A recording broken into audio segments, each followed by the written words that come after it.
al-muskilatu fahmiddin walakinnal muskilah muskilatut takbir.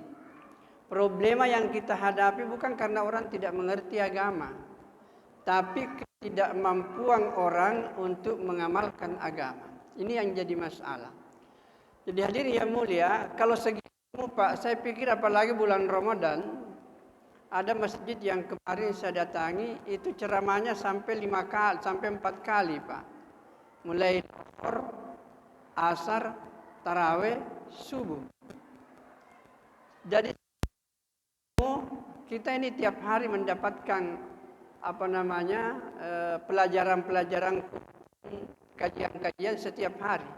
Tapi kita lihat setelah bulan Ramadan, masjid kembali seperti biasa. Jadi bukan karena, tetapi bisa ternyata karena persoalan iman. Jadi iman ini sesuatu yang tidak nampak, tetapi itu mempengaruhi. Saya kasih contoh sederhana begini, supaya mudah dipahami. Semua kita ini punya uang, tetapi kekuatannya berbeda-beda. Ada orang yang punya uang mungkin 10 juta, ada orang mungkin 100 juta, ada 1 miliar, mungkin ada yang 1 triliun. Orang yang punya uang 10 juta, saya pikir tidak seberapa yang bisa dia beli. Tapi kalau orang sudah punya 100 juta, itu sudah banyak yang bisa dimanfaatkan. Lagi kalau orang punya 100 miliar Pak, banyak yang bisa dikerja. Terutama kalau sudah 1 triliun. Beginilah juga kekuatan iman. Jadi orang yang punya kekuatan iman misalnya paling 1 juta, 2 juta, itu adalah orang yang hanya habis syahadat saja Pak. Jadi belum tentu dia sholat. Tapi sudah ada iman dalam dirinya. Kita tidak bisa mengatakan dia tidak beriman, tapi kekuatannya masih lemah. Tapi kalau orang sudah punya kekuatan iman kira-kira 10 juta misalnya, maka orang itu sudah bisa sholat, tapi masih belum sholat berjamaah. Jadi kalau ada orang misalnya masih sholat sendiri, tetap dia beriman, tetapi mungkin kita mengatakan kualitas imannya 10 juta. Tapi dia adalah saudara kita yang harus kita saling menghormati antara satu dengan yang lain. Tapi kalau orang sudah posisi imannya taruhlah kira-kira 100 miliar, orang itu sudah sholat berjamaah. Tetapi dia sibuk dengan dirinya sendiri, belum memperhatikan orang lain. Dia merasakan kenikmatan dalam beragama. Yang dikehendaki itu adalah orang yang sudah merasakan nikmat dalam beragama dan berpikir bagaimana orang lain juga merasakan nikmat dalam beragama. Ya. Inilah derajat yang paling tinggi dan inilah yang dipikirkan Nabi setiap saat. Nah, sehingga Rasulullah SAW menjelaskan, mudah-mudahan hadis ini bisa menjadi kontrol bagi diri kita. Sudah sejauh manakah kita telah melaksanakan ini hadis. Nah, Rasulullah SAW menjelaskan, la yu'minu ahadukum hatta yuhibba li akhihi ma yuhibbu li nafsihi. Tidak dianggap orang itu beriman kepada Allah dan hari kemudian sebelum orang itu mencintai saudaranya apa yang diinginkan. Hadirin yang mulia, kalau kita berpikir secara sederhana, sebenarnya apa yang paling tinggi yang kita inginkan? Saya yakin semua kita ini pasti bercita-cita masuk ke surganya Allah Subhanahu wa taala. Itulah cita-cita yang tertinggi. Bahkan ada seorang perempuan yang menjadi khadimnya Nabi dulu. Begitu baik pelayanannya kepada Nabi. Perempuan ini sudah tua, tidak punya rumah sama sekali, hanya dia melayani Nabi, menyiapkan kebutuhannya. Suatu saat Nabi memanggil dia dan dia bertanya, "Kamu ini sudah banyak melayani saya. Saya hanya mau menawarkan kepadamu, mintalah apa yang kamu minta, nanti saya doakan kepada Allah agar Allah mengabulkan permintaanmu. Perempuan ini mengatakan, ya Rasul, tidak banyak yang saya minta, satu saja. Saya tidak mau rumah yang bagus, saya tidak mau perabot yang seperti ini, saya hanya minta satu. Ya Rasul, saya ingin bersamamu nanti di surga. Itu saja yang saya minta. Bilang ada tambahan, dia bilang tidak ada. Maka Rasulullah SAW mengatakan, kalau kamu bersamaku di dalam surga, bantulah saya untuk memperbanyak sujud. Jadi hadirin yang dimuliakan oleh Allah Subhanahu wa taala, ini menunjukkan bahwa cita-cita yang paling tinggi hendaknya kita bercita-cita kembali ke surga. Karena yang namanya manusia ini, itu kan nenek moyang kita Adam alaihissalam, itu ketika Allah ciptakan ditempatkan di surga. Setelah ada satu masalah, yaitu melanggar satu ketentuan Allah, maka dia turun ke bumi. Kemudian beranak cucu, lahirlah kita semua. Maka kita ini diharapkan untuk kembali kepada surga. Itulah tujuan kita yang sesungguhnya. Jadi bahkan kalau saya mengatakan Allah menciptakan manusia untuk masuk surga, cuma banyak manusia tidak mau masuk surga. Sehingga hadis Nabi mengatakan, kullu ummati yadkhulunal jannah. Semua umatku, kata Nabi, itu pasti masuk surga. Illa man aba, kecuali mereka yang tidak mau. Maka waktu Nabi mengatakan kecuali mereka yang tidak mau, heran para sahabat. Adakah orang yang tidak mau masuk surga? Maka Nabi menjawab, man ata'ani dakhalal jannah wa man awsani faqad aba. Siapa yang taat kepada aku, kata Nabi, itulah orang yang mau masuk surga. Dan siapa yang tidak taat kepada aku, itulah orang yang tidak mau masuk surga. Jadi tergantung kita mau masuk surga atau tidak, sederhana saja. Ikuti kehidupan Rasulullah Sallallahu Alaihi Wasallam. Hadirin jamaah tarwih Masjid Baitur Rahim Freeport yang saya muliakan.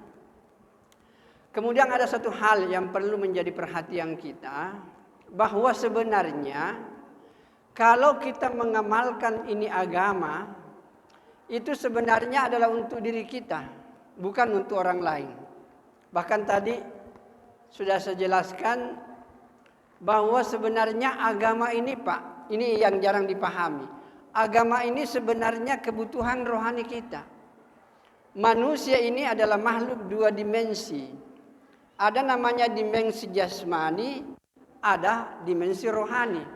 Masing-masing dua unsur ini, jasmani dan rohani, itu ada kebutuhan. Apa yang dimaksud dengan kebutuhan adalah sesuatu yang tidak penuh bikin kita susah.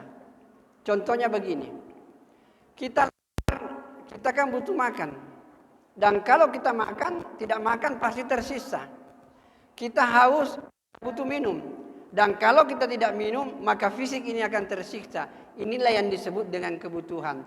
Sesuatu yang tidak terpenuhi akan membuat kita susah. Cuma masalahnya sekarang, orang-orang hanya fokus untuk kebutuhan jasmani, jarang berpikir untuk kebutuhan rohani. Sebenarnya agama inilah kebutuhan rohani manusia. Dan perlu dipahami ibu-ibu dan bapak-bapak, agama ini memang kan ada kewajiban, sepertinya kewajiban. Kalau kita masih menganggap agama sebagai suatu kewajiban, maka kita belum akan menikmati ini agama. Saya ulang, ini penting. Kalau ibu-ibu dan bapak-bapak mau merasakan kenikmatan dalam beragama, jangan memandang agama sebagai kewajiban, tetapi pandanglah agama sebagai kebutuhan. Dan kalau kita memandang agama sebagai kebutuhan, maka kita akan semangat untuk mengamalkan agama dan akan menikmati indahnya itu agama. Tadi saya sudah katakan, kalau kebutuhan jasmani makan minum tidak terpenuhi, maka kita akan susah. Begitulah rohani. Apabila kebutuhannya tidak terpenuhi, maka rohani akan menderita. Sebagaimana menderitanya fisik, kalau kebutuhannya tidak terpenuhi. Apakah kebutuhan rohani? Itulah agama. Tapi agama di sini bukan agama yang diceremahkan. bukan agama yang diseminar internasionalkan, bukan agama yang ditablik akbarkan. Agama yang memberikan ketenangan dalam hidup kita adalah agama yang diamalkan. Maka hadirin yang dimuliakan oleh Allah Subhanahu wa taala, jadi kalau agama ini diamalkan, saya ambil contoh sederhana begini. Kalau salat misalnya dikerjakan, itu kan ada pahalanya. Kalau ada pahalanya, itulah makanan rohani kita. Dan ketika kita sudah salat dan ada pahala, rohani makan, maka kita akan tenang, Pak. Saya tanya kita semua. Ibu-ibu dan bapak-bapak, tadi kita salat maghrib, salat isya, enak nggak perasaan? Enak tentu, karena kebutuhan rohani terpenuhi. Kita habis buka puasa tadi, enak nggak perasaan? Enak, karena makan dan minum terpenuhi. Maka kalau agama ini diamalkan, Pak, rohani ini akan tenang. Sebagaimana tenangnya jasmani apabila kebutuhannya terpenuhi. Nah, dengan memahami agama seperti ini, maka kita akan semangat untuk mengamalkan agama. Kemudian terakhir, saya ingin menyampaikan bahwa semua amal agama itu kan melahirkan pahala. Pahala ini untuk siapa? Pahala ini adalah untuk kita. Keliru kalau kita mengatakan kita salat ini untuk Allah, kita puasa untuk Allah, kita baca Quran. Sebenarnya tidak. Karena semua kewajiban-kewajiban ini kalau kita kerjakan ada pahalanya. Dan pahalanya Allah tidak butuh pahala, Pak. Allah tidak butuh pahala itu. Satu dunia ini orang salat semuanya, Allah tidak naik sedikit pun derajatnya. Tidak lagi ada orang mau salat, Allah tidak turun derajatnya. Allah agung dengan keagungannya, Allah mulia dengan kemuliaannya, tidak ada hubungannya dengan ibadah manusia. Semua ibadah yang dikerjakan untuk manusia, bisa kita katakan itu bukan untuk Allah, untuk dirinya sendiri. Tetapi perlu ditegaskan bahwa kita mengamalkan semua ini sebagai bentuk ketaatan kepada Allah Subhanahu wa taala. Kalau kita memahami seperti ini, maka orang akan semangat untuk mengamalkan ini agama. Karena dia yakin, kalau saya mengamalkan ini pahalanya untuk saya. Saya tarawih untuk saya baca Quran untuk saya tahajud bukan untuk orang lain, saya duha untuk saya. Maka dengan pemahaman seperti ini, orang akan semangat untuk mengamalkan agama. Dan ketika agama ini diamalkan, perintah Allah dikerjakan, larangan Allah ditinggalkan, yakin dan percaya, Pak, kehidupan di dunia ini akan terasa surga sebelum kita masuk ke surga yang sesungguhnya.